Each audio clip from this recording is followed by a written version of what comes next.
Today I want to conclude the activity we started on Tuesday, if you were here, working on the Fortunate Pilgrim and looking for at two possible options or outcomes out of the exploration of the excerpts from the novel. One, the famous claim by Puzo himself that Don Vito Corleone's qualities and voice was inspired by his mother, and we know that The Fortunate Pilgrim is a semi-autobiographical novel where Mario Puzo's life is converted into the character of Gino, and a lot of the situations, including what happens in Lucia Santa's life and relationships,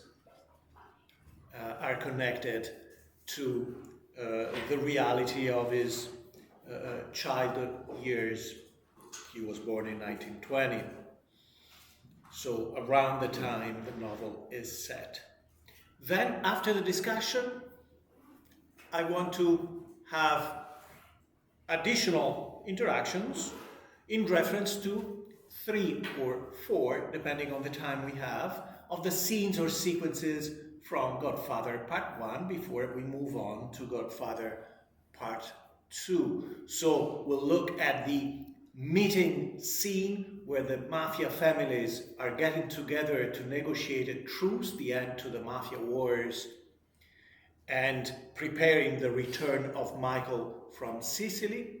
We'll compare that to the meeting of Al Capone with his accomplices in the film The St. Valentine's Day Massacre.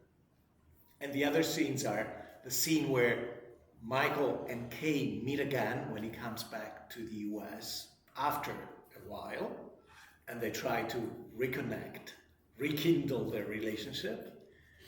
The scene of the funeral of Don Vito Corleone, where the betrayal of Tessio on behalf of Barzini is being planned, and the famous scene of the baptism of Connie's son that is interwoven with the murders ordered by Michael up to and included the execution of Carlo, Connie's husband, held responsible for the plot to kill Sonny. Okay? So I've prepared a series of tabs so that we can move from segment to segment. And again, let's open the discussion with whatever you found or any questions and comments in general about the excerpts from The Fortunate Pilgrim. Again, the 2 major points are, did you find any points where you can see an overlap or a connection with the character of Don Vito Corleone? What did you think of the novel in general and the characters? Any significant passages that you found that spoke to you about the significance of this novel? This doesn't like a significant passage, it's kind of like an overall assumption of what we read. Sure. But she tells her story often. Mm-hmm. Like Lucia, you mean? Yeah, Lucia. Yeah, Lucia Mother. vocalizes her story, and you don't know much about Don Vito. Mm-hmm. So I kind of found that as an opposing opinion. Right. But Yeah. they both, in different senses, but they both possess power within their circles. Possess much, right. if not all power within their circles. Mm-hmm. So I can see how like Lucia is similar to Don Vito in that sense. Mm-hmm. And that's very true. It's a great observation. Of course, Lucia has to build and maintain her reputation within the local community of Hell's Kitchen, the neighbors, the relatives of the family, and therefore she has to use narratives and talk both within the family and outside the family to support her public image, right? And that goes back to what I was trying to say about the difference between the value of respectability, which is very high in the hierarchy of values for Lucia Santa, and the concept of respect, which are similar but not exactly the same. Respectability means that you're outsourcing the ability to reinforce your reputation, you're delegating it to others, you're expecting others to acknowledge that you are honorable and therefore respectable. And in that sense, Lucia and her family are exposed to criticism and attacks from the others, whereas Don Vito is the source of power, right? He can enforce his own reputation, and respect in his case comes from violence and deterrence, right? So a different situation, yeah, but they're both very central to the lives of the other characters, right? They're like the core. They try to get all the power, right, in their hands. Yeah. Other comments, observations about the novel? I think about how they go about, obtaining that power is different. I think Don Vito, it's obviously more like conquering and having more influence with the mafia, and then Lucia Santa, she's more of like enduring those hardships that come with being an immigrant in, the early 20th century. And then, she's more isolated, absolutely, right? Absolutely. Even within her family, her own attempts to control everyone's lives create a bit of a barrier between her and her kids, right? Who are resistant. She has those traditional Italian values that didn't really translate over the Atlantic Ocean, and then they're growing up in this environment that wants them to assimilate to those American lifestyles. Yeah, there are conflicting messages that the kids are receiving from society and within the family. And the family itself is trying to negotiate, right? Allowing them to do certain things, but trying to keep core values within the families to inspire certain practices. Right. But yeah, it's a difficult plan to execute. What else? And in general, what do you think of the passages you found the other time? Hi.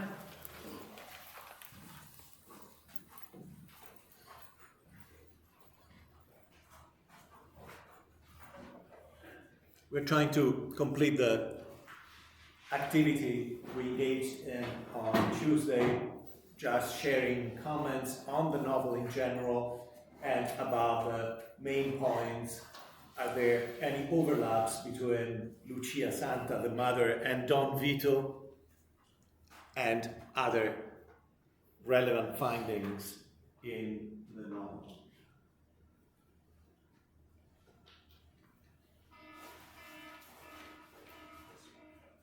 Oh, that's you. No, I was wondering whether it was the alarm, but I remember, yeah, I've heard that.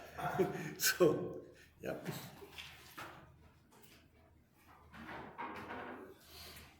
Any general comments about the novel, about the style, about the characters?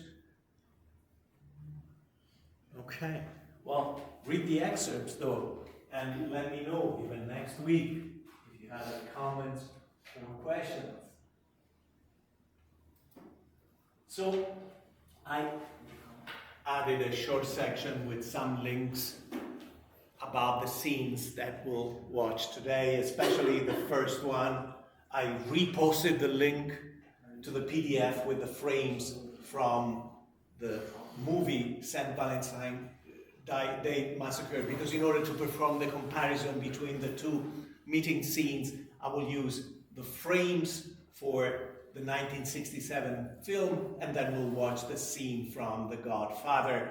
I added a link to the building where the scene takes place, which used to be called Central, and it's on Park Avenue, north of Grand Central Station, and also about the painting. It's not a painting, it's a mural of the locomotive engine that you see on the wall behind Barzini, which in fact at some point when the building was renamed Hemsley was taken off the wall and then a few years ago sold at an auction, right? For very little money, interestingly, and probably bought exactly because it appeared in The Godfather.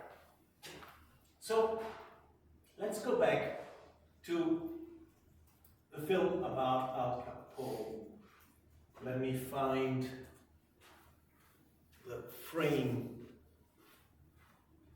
where I need to start our re-examination of this, which is 171.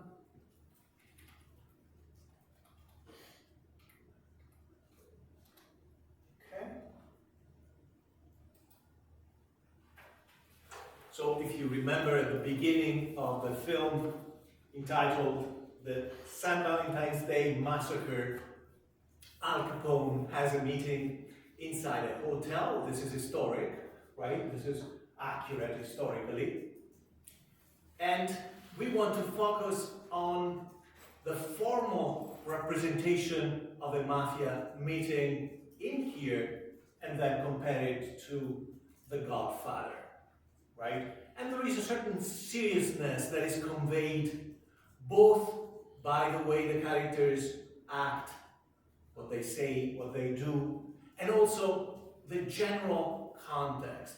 For example, the very beginning of the scene is the arrival of Al Capone, and we have something similar in The Godfather, although it's a much smaller part of the sequence. That is to say, how serious an enterprise crime is for these characters is also conveyed through architectural elements, both outside the building and inside the building, right? So it's not some secret hideout, some dark, obscure place underground where they have this meeting.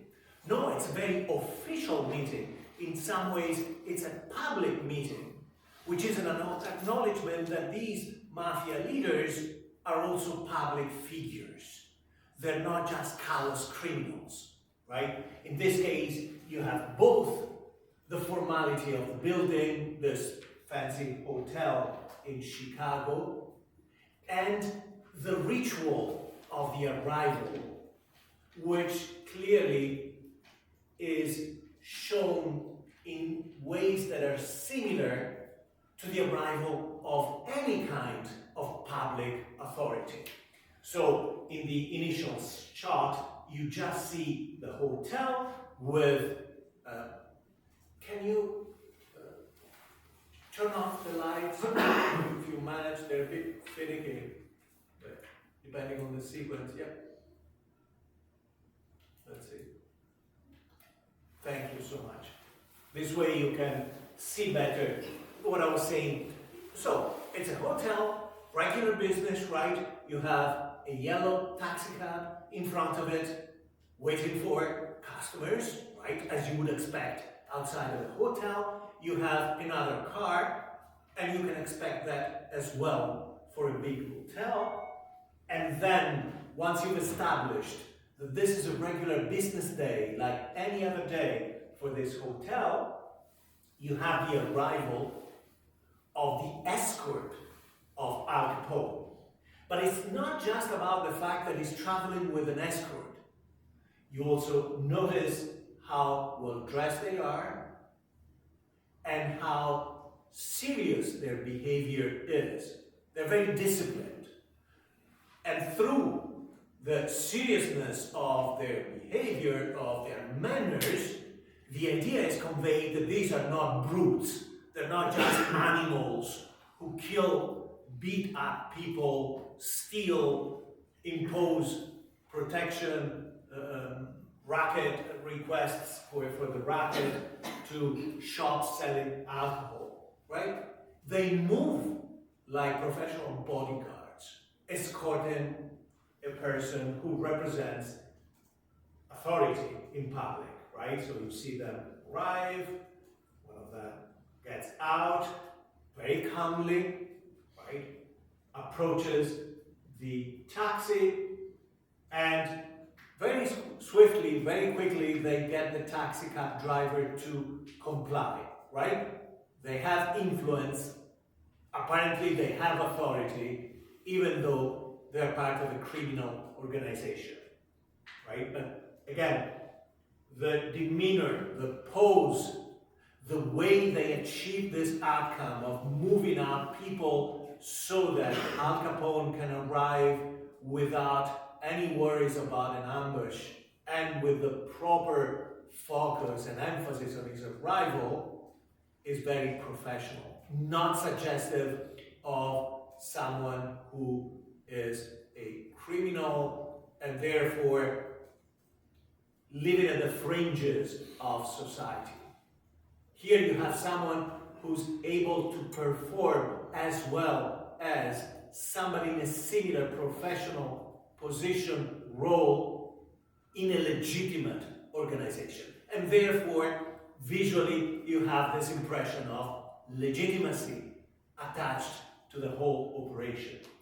So the taxi cab leaves, the second escorting car comes in, and the bodyguards get out, right? They're not noisy, they're not rowdy, they know what to do. Again, they execute this operation very seriously. You see from the wider shot that they have left enough space for Al Capone's bigger car or limousine to arrive, and it's the space almost right in front of the hotel. Then you have a wider shot to include the car of Al Capone. You have a shot of him inside the car, and again, is dressed very elegantly. He's smoking a fancy cigar, right? And other than the famous scars that Al Capone had in real life following a fight in a place, I think it was a nightclub near New York City. Other than that, you have the impression of somebody with authority or wealth, right? Someone influential, someone serious about what he does, right? Even the expression on his face conveys that clearly. Then everyone is there to prepare for his exit from the car. He comes out surrounded by bodyguards. He has this smirk, this smile, right? Meaning he's aware that he is a public figure, that people around can recognize him, know who he is, and is basking in this, is reveling in this kind of notoriety or even celebrity.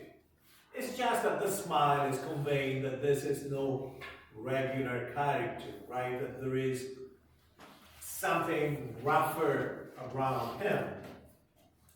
And he's looking around, checking who's there. You have then a shot of the hotel, the lobby of the hotel, because the meeting will take place at an upper floor of this hotel. And as I said, this is matching historical reality. But what this shot, preparing for the arrival of Al Capone in the hotel, is suggestive of, is this idea that you find at the beginning of this film and in other sequences of crime intruding into the doings, the business, the practices of regular society, right? So this is meant to convey that there are people who are civilians, who are going on about their lives, and then they become unwilling eyewitnesses to the business of the mafia that is actually, that has penetrated the north and the south side of Chicago, the south side being controlled by Al Capone, the north side being controlled by the Irish gangsters instead, right? So he comes in, and is very determined, right?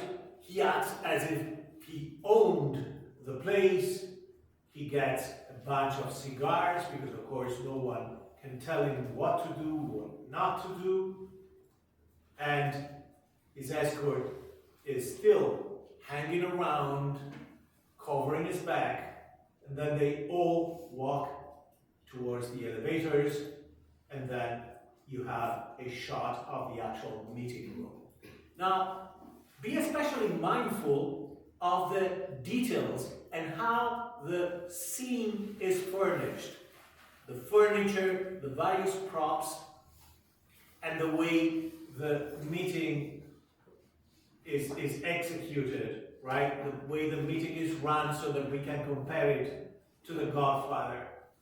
As I suggested when we discussed this film before the break, this is clearly represented like a regular board meeting of a big corporation.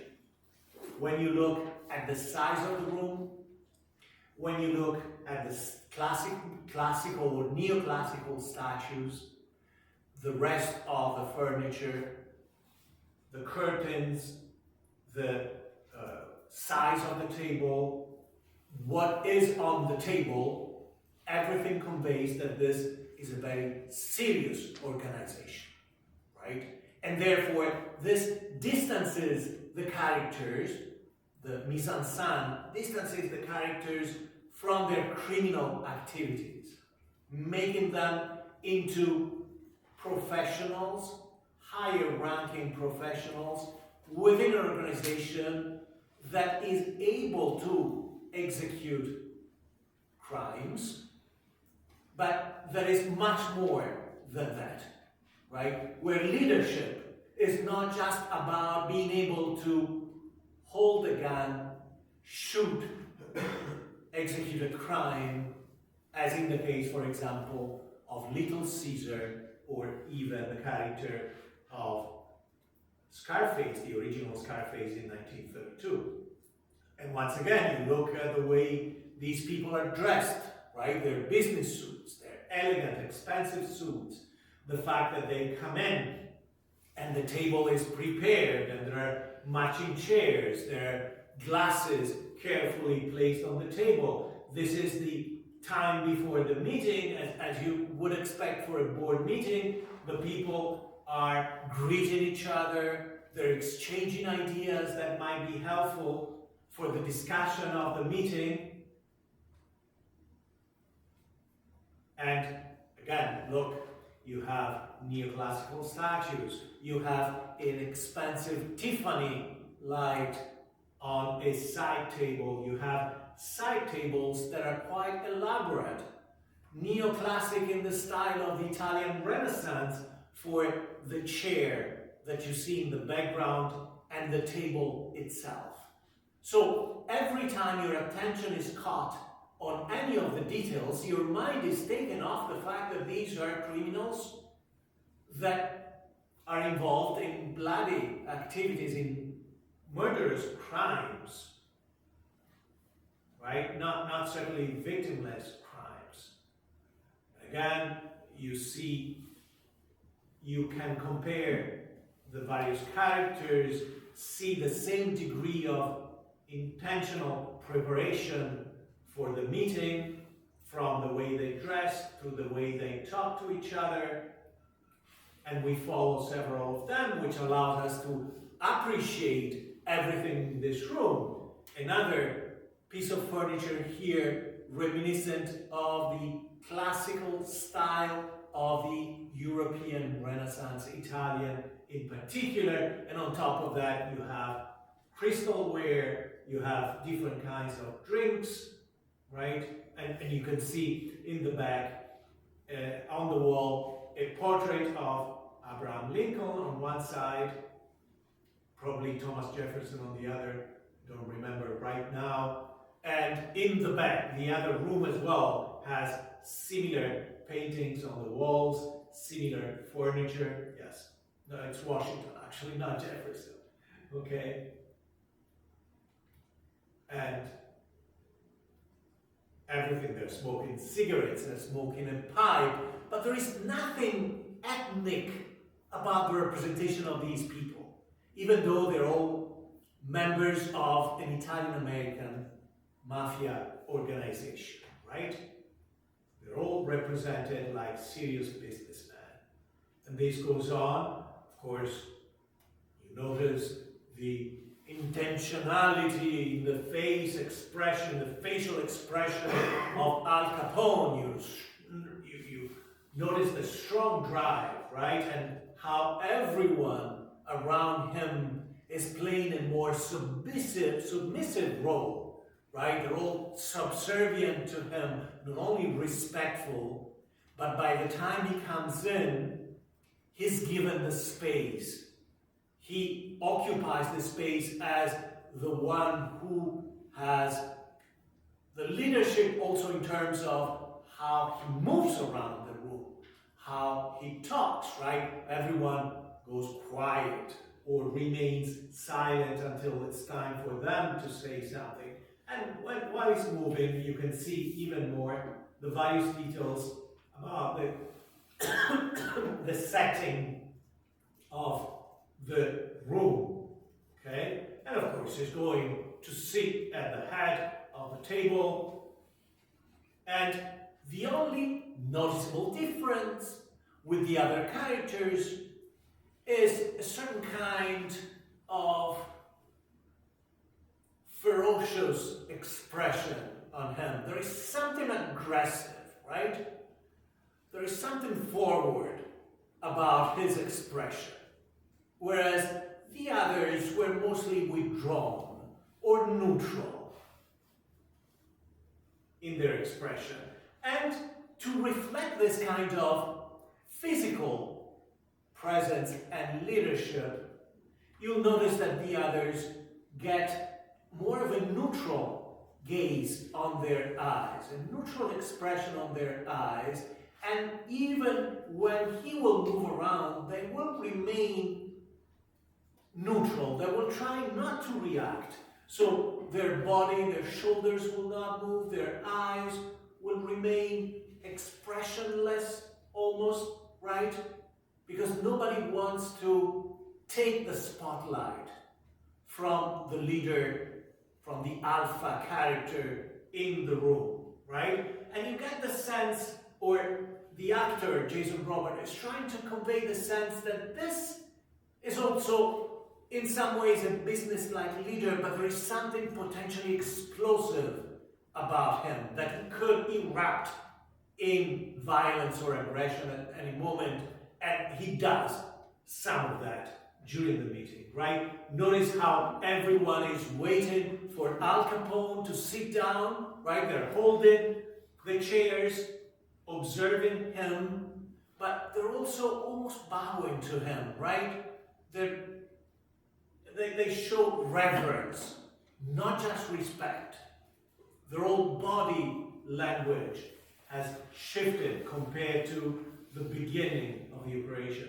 Some of them look around because they're trying to read the room. They're trying to understand whether anyone in the room has a better idea of what the main business of the meeting will be and whether they should expect any issues, right? So they sit down, they're still studying him, and we see the ashtrays, the glasses, but the symmetrical way the various items on the table are placed is again conveying the idea that this is a very serious professional meeting, right?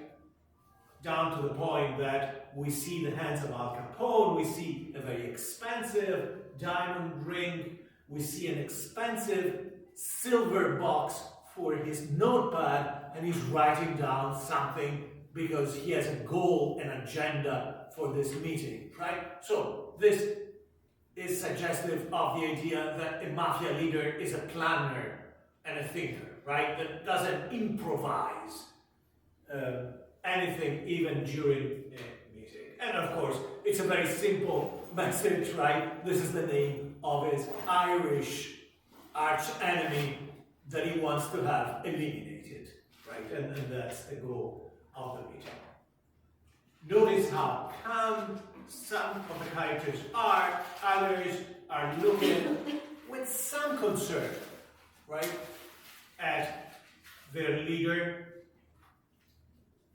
and you have multiple shots setting the scene, giving you this impression of a serious meeting. Even the phone would be reflective of that, right? Any serious organization would need to be in touch with the outside world, even through the time of a meeting, because something important might happen. And we noticed already the use of red in here, where the color red can give the impression is connected to the idea of royal leadership, right?